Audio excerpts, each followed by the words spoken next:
Another escalation in the U.S. war with Iran. The Defense Department says American and Saudi forces launched joint strikes on Iran's proxies in Iraq. Now, this is the U.S. also says it thwarted an Iranian missile attack that was going to target American troops. CBS News' Jared Hill joining us now with the warnings to Iran from President Trump. Jared, good morning.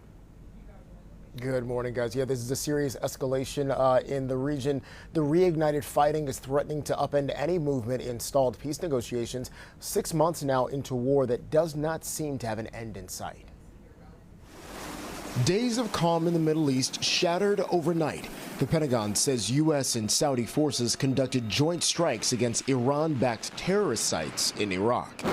U.S. Central Command says it intercepted an attempted surprise Iranian missile attack aimed at American troops in the region. President Trump repeated this warning on Fox News Tuesday morning. If they don't make a deal, then I go back and I finish the job. Control over the Strait of Hormuz still a key issue. Iran's Revolutionary Guard Corps says it struck 3 oil tankers in the waterway. President Trump has threatened to use frozen Iranian assets to recoup the costs. We're going to use Iran's money to pay for the damage they did. Iran's military says it won't allow any ships to pass through the area that are associated with countries or companies that use those frozen funds. The conflict was at the forefront of President Trump's meeting with the leaders of Ukraine and Israel Tuesday, which the White House says were positive and productive.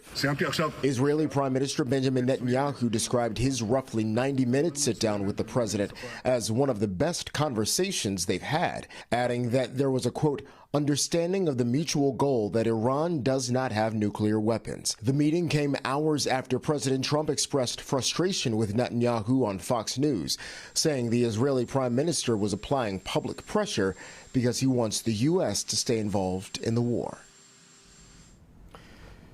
And meanwhile, this morning, Reuters is reporting that some U.S. troops in Jordan were told that their cell phones would be confiscated in the coming days, according to a couple of sources telling Reuters, saying that troop cell phone footage could help Iran assess strike success or failure in near real time. So again, guys, a really significant series of escalations in the region. Absolutely, and continually evolving there. All right, Jared, thank you.